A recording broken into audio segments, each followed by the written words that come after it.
बरेली से बड़ी अपडेट आ रही है। आपको बता दें, मौलाना शहाबुद्दीन के वायरल वीडियो पर यास्मीन का बड़ा बयान।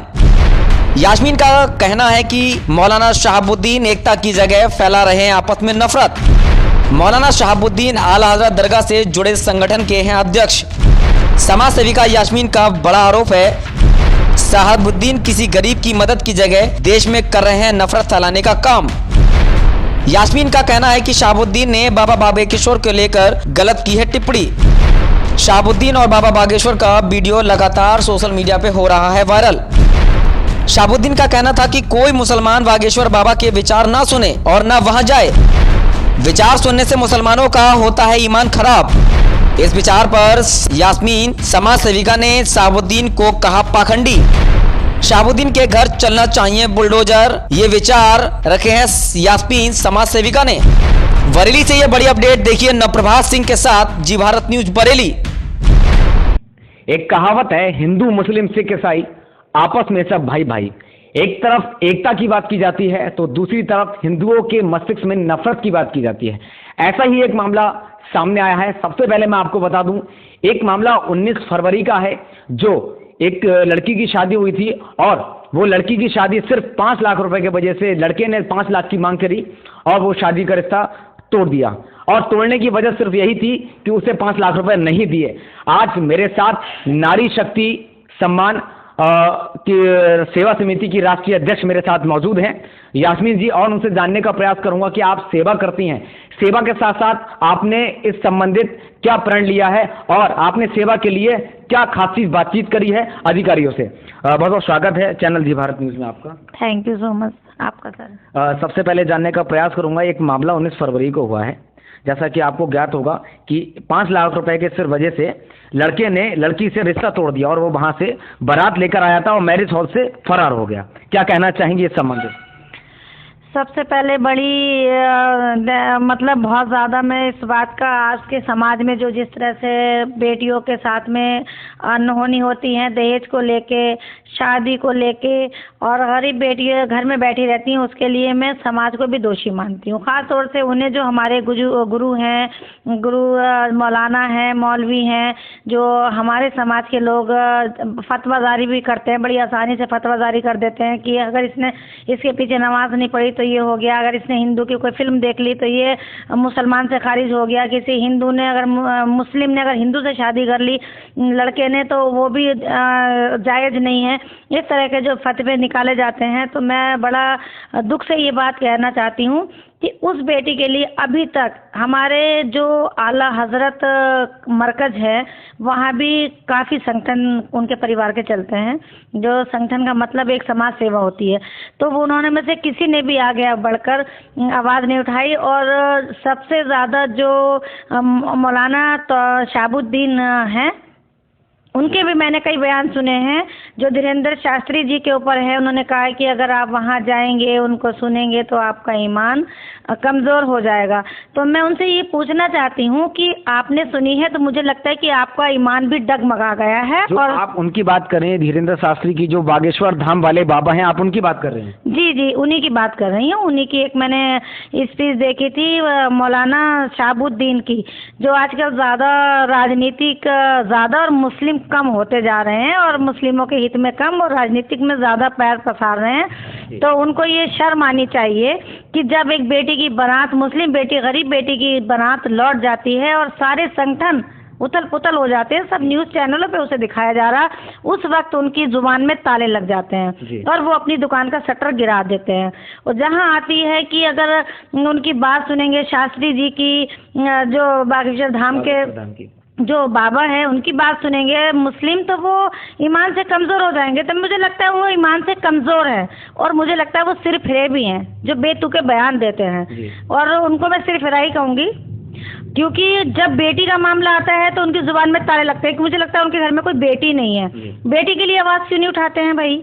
बेटी के लिए क्यों नहीं फतवा जारी करते हैं? जो लड़का छोड़ के बारात चला गया उसे जेल शरीयत के हिसाब से और कानूनी हमारे जो संविधान हमें इजाज़त देता है उसके खिलाफ कोई FIR या तहरीर या धरना प्रदर्शन या 2 बोल अगर आप बोल भी देते आके मीडिया में कि उस बेटी के साथ गलत हुआ, तो हमें भी वो चीज़ अच्छी लगती थोड़ी सी कि आप कर रहे हैं।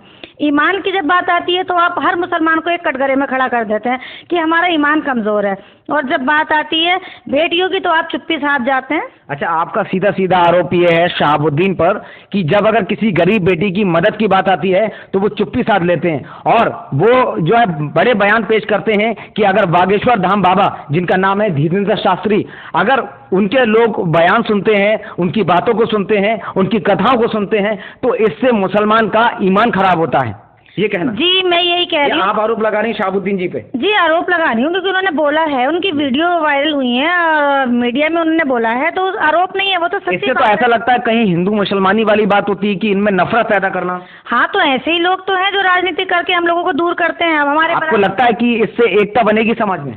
कैसे बन सकती है एकता? हमारे पड़ोस में मंदिर है, हम मंदिर में जाते भी हैं, अगर कोई वहाँ पर कथा होती है, कुछ होती है, मैं बुलाया जाता है सम्मान से। मैं आपसे एक जानने का प्रयास करता हूँ कि आपके सामने मंदिर है, उसमें घंटा बजता है, उसमें सुबह सुबह भगवान ईश्वर के गाने बजते हैं, तो क्या आपका ईमान खराब होता है? मेरा ईमान इतना कमज़ोर नहीं है शहाबुद्दीन की तरह, जो मौलाना शहाबुद्दीन है उनकी तरह मेरा ईमान कमज़ोर नहीं है। अच्छा, आपके कुरान और हदीस में ये लिखा है कि ये सुनकर इस तरीके से ईमान खराब होता है मुसलमानों का? जी नहीं, हमारे इस्लाम में क्या, मैं इवन कहूँगी सब समाज के जितने भी ग्रंथ हैं उनमें सब में एकता और प्यार, मोहब्बत और मानवता सबसे पहले है। अगर हमारे लोगों में मानवता नहीं है, हम किसी की मदद नहीं कर सकते, तो फिर हम तो किसी भी धर्म को कैसे फॉलो करेंगे? तो आप शहाबुद्दीन जी पर क्या बड़ा आरोप लगा रही हैं कि वो जो है सिर्फ एक हिंदू मुसलमानी में आपस में विवाद करने का काम करते हैं, ना कि वो एकता का काम करते हैं? आपका यह आरोप है क्या? जी मेरा आरोप है यही। अभी आपने देखा होगा कि एक बहेड़ी का फहद लड़का है और स्वारा से उसने जो अभिनेत्री है उसे शादी की है, तो उसमें भी उनके बयान आए हैं। उन्होंने उसमें भी कहा है कि वो लड़की को उन्होंने मुसलमान नहीं किया, निकाह जायज़ नहीं है। तो ये कौन होते हैं हर चीज़ का डिसीजन लेने वाले या डिसीजन देने वाले? ये हमारे कोई गुरु नहीं, हमारे कोई हम इन्हें मौलवी नहीं मानते, हम अपने गुरु नहीं मानते इनको, तो ये इनका राइट क्या है कि ये बयानबाजी इस तरह की मुसलमानों पे करें? अच्छा, आप भी मुस्लिम हैं और हम सब लोग एक ही हैं। अगर कुरान आपके लिए है तो कुरान उनके लिए भी है, तो कुरान अलग तो नहीं है, सब एक ही है। तो क्या ऐसा तो नहीं उनके लिए कुछ अलग से कुरान बना दिया गया हो? ऐसा भी है क्या?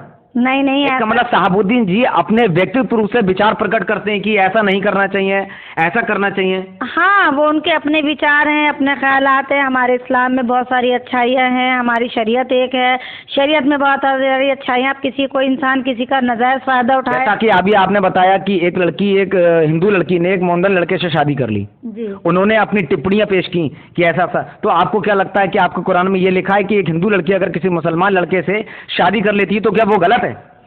गलत नहीं है, लेकिन कुछ चीज़ें हैं, ठीक है मैं मानती हूँ कि कुछ चीज़ें हमें फॉलो करनी पड़ती हैं, जो भी कहा। लेकिन मेरा मतलब ये कि एक पर्सनल चीज़ पे आप मुसलमानों को टारगेट करके समझाते हैं कि ये काम मत करिए, आपका ईमान कमज़ोर है, ये शादी जायज़ नहीं नाजायज़, तो आप भी तो उसे फॉलो करिए ना। आप मुसलमान नहीं है क्या? बिल्कुल, बिल्कुल। फिर आपने सुना तो आपका भी तो ईमान खराब हो गया ना। सबसे पहले तो आपका कहना ये है कि शहाबुद्दीन जी का ईमान खराब हुआ क्योंकि बागेश्वर धाम बाबा को सबसे पहले उन्होंने सुना। वो देखते हैं। हमारे यहाँ टीवी पे जाना भी हराम है, हमारे यहाँ फिल्में देखना भी हराम है, हमारे यहाँ वो फोटो खिंचवाना भी हराम है। किसे किसे वो फॉलो करें? जब वो एक मौलाना होके एक जिम्मेदार नागरिक होने के बाद अगर वो ये काम करते हैं तो फिर आम जनता को ऐसा कैसा संदेश दे सकते हैं एक अच्छाई का? नहीं, अच्छाई का संदेश एक नफरत पैदा करने वाली हो गई। वो तो नफरत ही पैदा कर रहे हैं, ऐसा कुछ नहीं है। मतलब हम तो देखो, हम मैं एक सामाजिक संगठन, बहुत सारी मुस्लिम बेटियां हमारी बरेली में चला रही हैं सामाजिक संगठन, तो वो सब समुदाय के लोगों की सहायता करती है, सबों के बीच में जाती हैं। तो ये क्यों नहीं गए उस बेटी के? हमें बड़ा अफसोस है इस बात का कि इनको बोलना चाहिए था। कोई भी आला हजरत से, मरकज से या कहीं से भी, जो भी ये हमारे गुरु हैं जो राजनीतिक हैं, राजनीतिक संगठन चला रहे, मैं उनके लिए बोल रही हूँ, कोई भी वहाँ नहीं पहुँचा। अच्छा, आप निष्कर्ष में आप शहाबुद्दीन जी के लिए क्या कहना चाहती हैं? बरेली जनपद वासियों को क्या बड़ा संदेश देना चाहती हैं कि आप इनकी बातों को अमल करें या नहीं करें? क्या कहना चाहती हैं? मैं तो यही कहूँगी कि ये भाई पाखंडी हैं, ठीक है। शहाबुद्दीन जी हाँ, पाखंडी हैं और इनकी बातों पर जो अमल करता है वो गुमराह करने का काम कर रहे हैं लोगों को, जनता को।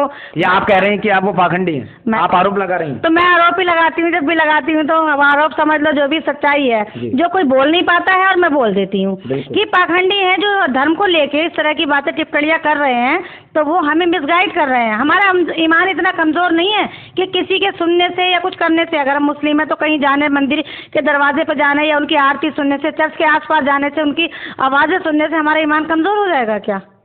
नहीं हो सकता। बिल्कुल। तो इसीलिए मैं उनसे कहूंगी कि जो भी बोले बेतुके सवाल इस तरह के ना उठाएं जिससे आम जनता को परेशानी हो और नफरत की तरह से जाए। और वैसे एक बात और मैं कहना चाहूंगी कि मैं योगी सरकार से एक और अनुरोध करूंगी कि ऐसे लोगों जो इस तरह की टिप्पणियां करते हैं, ऐसे लोगों के घरों पे बुलडोजर जरूर चलाना चाहिए। अच्छा, आज जो 19 फरवरी को घटना हुई थी लड़की वाली शादी की, आपने उस पर क्या मदद की? क्या आपने बड़ी कार्रवाई आला अधिकारियों से मिलकर करवाने की बात की? जी, मैं वहाँ अभी उस बेटी से मिली नहीं हूँ, मैंने जल्दी में ही देखा, मेरे बेटे का थोड़ा फ्रैक्चर हुआ था, मैं जाऊँगी वहाँ। और एक एफआईआर लिखाना पर्याप्त नहीं होता है सर, जब तक उस पर कार्रवाई, अधिकारियों के पास आना जाना और कार्रवाई ना, और इंशाल्लाह करवाएंगे हम जाके, और करवाएंगे और उसे जेल भेजेंगे। बिल्कुल। देखिए, मेरे साथ थी नारी शक्ति नारी सम्मान की सेवा समिति की राष्ट्रीय अध्यक्ष, जिन्होंने आरोप लगाते हुए शहाबुद्दीन के बारे में कहा कि वो एक पाखंडी है, क्योंकि वो गरीबों की मदद नहीं, किसी गरीब लड़की की मदद नहीं, बल्कि वो हिंदू मुसलमानी की बात करते हैं और आफत में नफरत पैदा करने वाली बात करते हैं। जैसा कि बताया कि जो बागेश्वर धाम बाबा हैं, अगर वो कोई भी कथा सुनाते हैं या कोई भी बात कहते हैं, अगर कोई भी व्यक्तित्व अपनी बात रखते हैं, वाक्यांश बताते हैं, तो आप मुसलमान उनको ना सुने। इसलिए मुसलमानों का जो ईमान है वो कमजोर होता है। और जैसा कि यास्मीन जी ने भी बताया कि हम मुसलमानों का ईमान इतना कमजोर नहीं है कि अगर हम ये घंटे की आवाज सुनने से, भगवान की आरती की आवाज सुनने से, भगवान के गाने सुनने से या चर्च की आवाज सुनने से किसी मुसलमान का ईमान कमजोर नहीं होता। यह सरासर गलत है। आखिर उन्होंने पाखंडी कहा तो कहीं सोच समझ के ही कहा होगा, या कोई भी बात कही वो सीधे सीधे आरोप लगा रहे हैं। अब देखना ही होगा शासन प्रशासन क्या बड़ा एक अहम सवाल, एक अहम मुद्दे को लेकर क्या अपनी राय पेश करता है। कैमरामैन आरिस के साथ मैं नप्रभात सिंह, जी भारत न्यूज, बरेली।